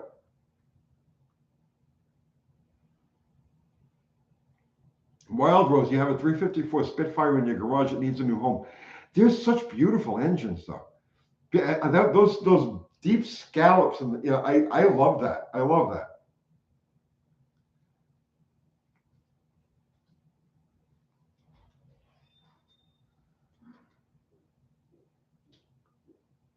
First gonna die loses.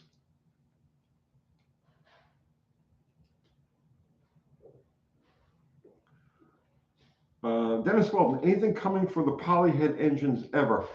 Possibly. Austin has a poly sitting in his shed. that, I mean, I don't know what his plans are with it, but there's possibly poly stuff coming down the road. But first, let me get through the mountain of things that I've already got.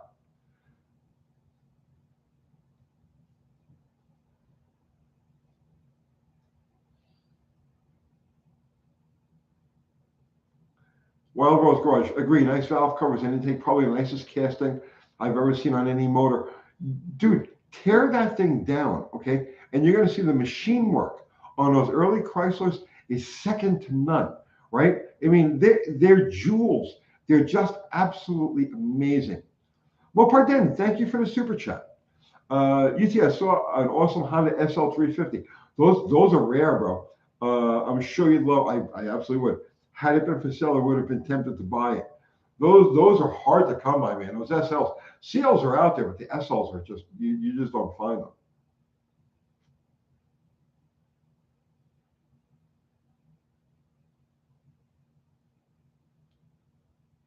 Bad Tree Productions, what's happening, brother? Backstage Kathy.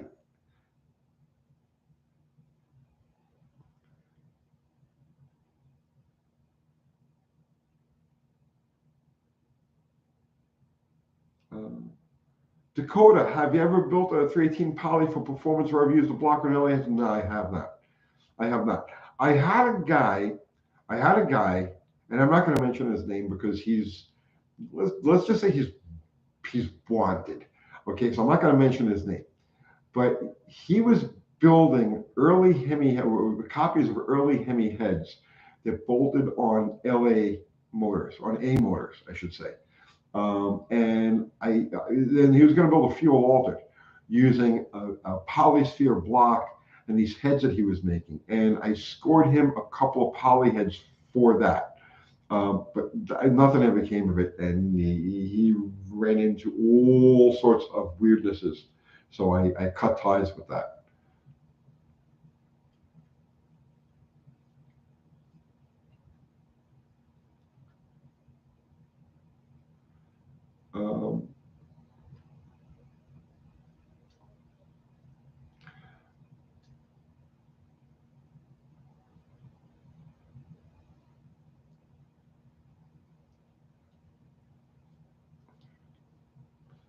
Let's see. Good night, Raining 26. Thanks for hanging out. Hoosiers Garage. What's happening, brother, man? Tony, do you prefer the 318 302 heads versus shaped 360 heads for overall street performance? 318 low end and top end. Okay, those fast burn 302 heads are good street heads. Like they're good all around heads. A much better head from a performance standpoint would be the closed chamber 67 through 69 273 318 head. And it's like that exact head. It's a closed chamber head. It doesn't have that where it comes down between the valves, where the closed part of the chamber comes down between the valves, that teardrop, not teardrop, like a pointy shape. It doesn't have that. It has a regular straight across combustion chamber and has a much better exhaust port. So out of all of the small block heads, not talking about like X heads or anything like that, but all of those 67 through 69 273 heads are my favorites. I love those heads.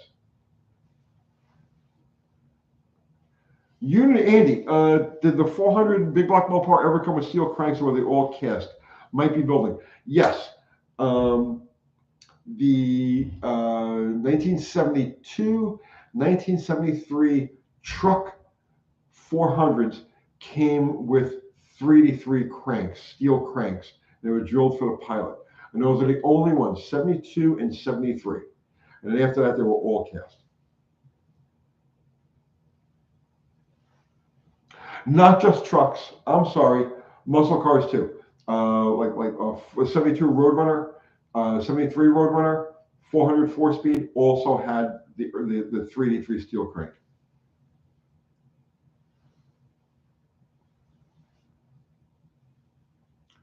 What are the casting numbers? I don't know. The casting number, I forget about the casting number on the block. If it's drilled for a pilot hole, if it's a 400 and it's drilled for a pilot hole, it's a 383 crank. It's a steel 383 crank.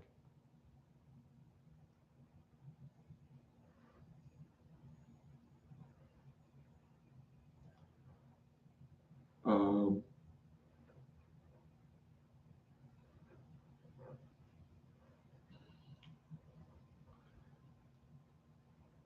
let's see.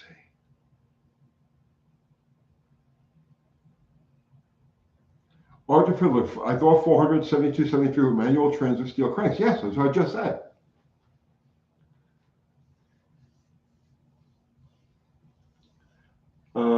Jerome Johnson, what do you think about the Dodge Polara? I think they're cool. I like the later one. I like the early 70s, 70, 71, 72, 73. I like those. And then they had that one light. They had that, what they call it, the super light. It was the first halogen light ever put on a production car. That was in 1971 on the Polara. Andy saying, I might be weird, but the 400 Mopar is my favorite. It's a lot of people's favorite. I prefer the 383. I can't tell you exactly why. I prefer the 383. But yeah, man, the 400 is an awesome engine. I told you, the quickest and fastest stock Mopar I ever owned. I say this, I'm like a broken record because I keep talking about this on these lives. The quickest and fastest stock Mopar. When I say stock, I mean stock intake manifold, stock carburetor, stock exhaust manifold, stock camshaft, right? Like, the package as it came. Quickest and fastest stock Mopar I ever owned was a 72 Roadrunner, 400 4-speed, 355 short grip, bare stripper car. It was a 1280 car. All I did was jet the thing. That was it.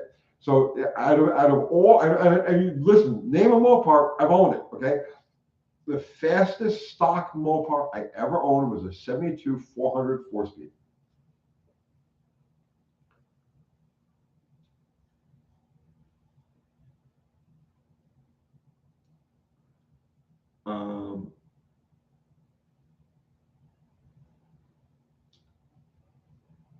Right, Charlotte Cole, the car had an aircraft landing light in the grill. Right, that was the first application of a halogen light in cars, and it was called the super light.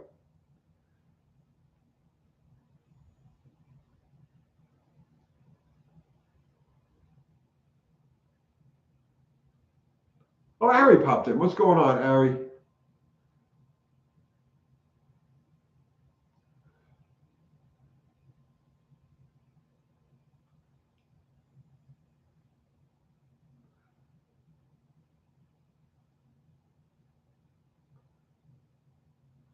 Mexican spec saying the super light was banned in most states. That's first I've ever heard of that.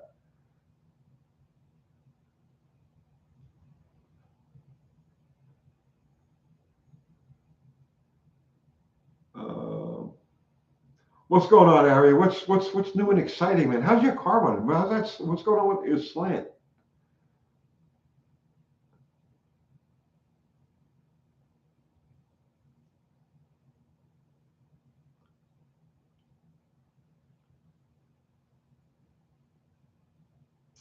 John Weaver, hey Tony, have you seen Dave with the Hemi GTX lately? But he's having a blast with it. His name is Andy, and he messaged us the other day saying that the car's been sitting, and he messaged us the other day to say he got in and turned the key, it fired right up, and he was amazed at that. I'm like, well, what do you expect? You know, he's a great guy. Andy's a really good guy.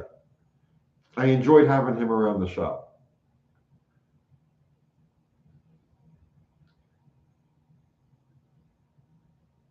Charlotte, yeah, I know. The Polar had 5 headlights. I know.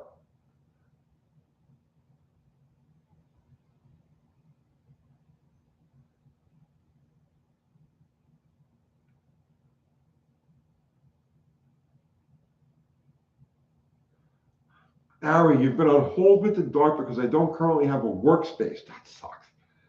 This week, hopefully, I should be able to lease a shop space and get back to work. Everything is in storage currently. All right.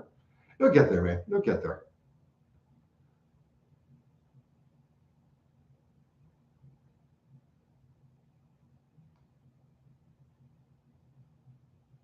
Uh,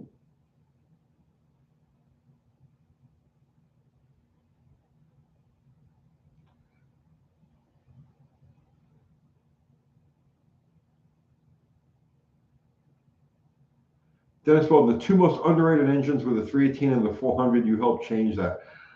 I hope so. I mean, the 318 has so much potential. It's such a good engine.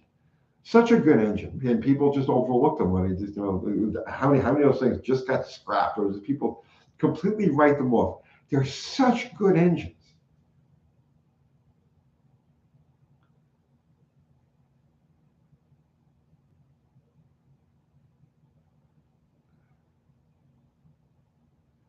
Uh,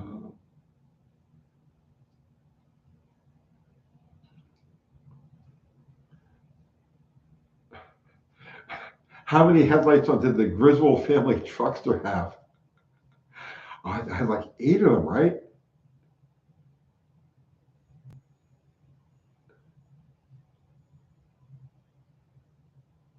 Mike Collins, the 383 in the 1950s was a tall deck, 1 year only. 1 year it was a tall deck.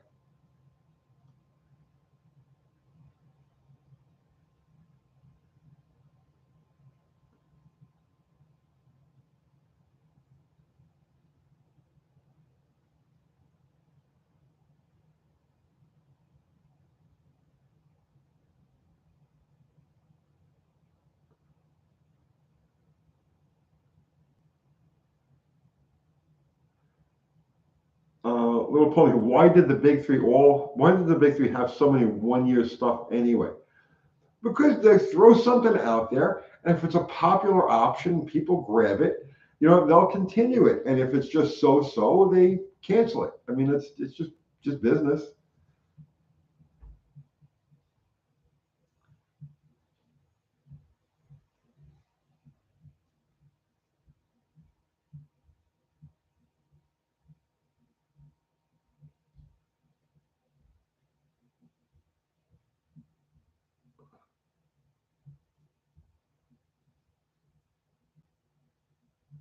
Dave Marshall, yeah, Tony, I know about that. I had a stock Galaxy that was the same way. It was a 10-second car stock, 10 second in the eighth mile. Yeah,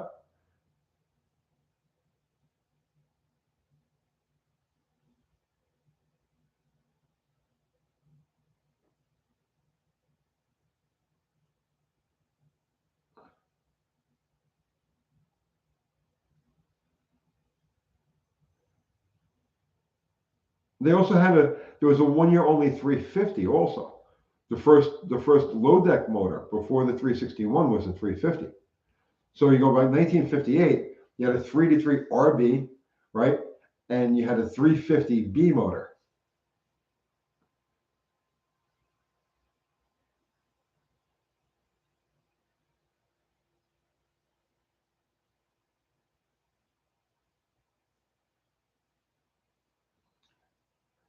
The car sitting, where was that? UT, the car sitting towards the back of your shop, you're doing anything with it. It's a white 64 Dart, and that's going to be a hypermiler project. That's something we're going to work on after we get all of our current stuff together, running out of the way. That's going to be a hypermiler.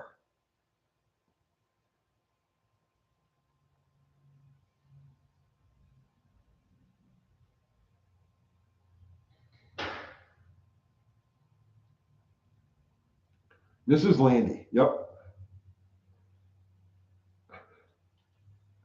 Bad tree production. How many lawnmower single carburetors can you fit on a dual tunnel ram intake? That could be fun, that. Put like 10 lawnmower carburetor. That could actually be a blast. Maybe we'll do something like that. Um, Charlotte, Tony, could you ride with a Chrysler Air Temp on all the time?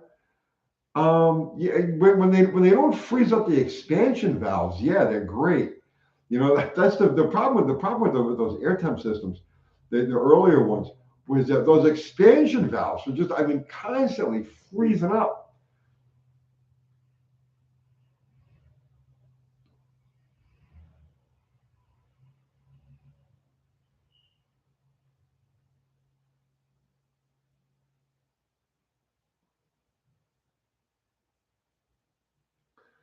Um, 318, remember, just remember, I was 318 before 318s were cool. But you've gone 360. Now you got to change your name to 360 will run. And that truck, man, your pickup, that was impressive. What'd you go, like 1300 something, 1308? Like just like right off the bat? That's impressive, man. That's a good running truck.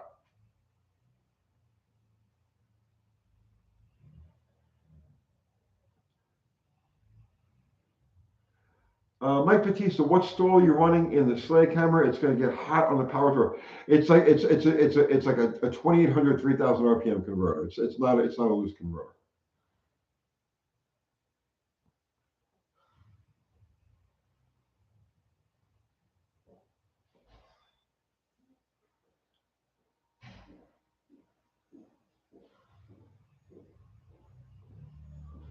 Bomb cycle.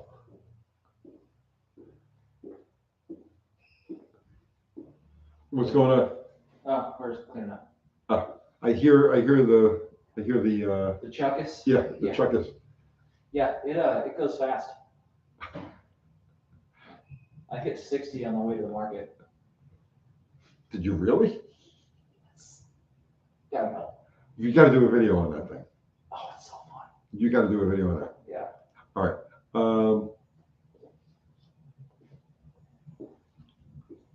So, guys, we're coming up. We're getting closer to 2 hours here. So I'm gonna ready to call it a night. And I want to go take the Chuckus for a ride. The Chinese ruckus knockoff that the junkyard jet guys are screwing around with out there. $40. You can't believe how much fun this thing is for $40. So I am going to call it a night here. Guys, thanks for hanging out with us.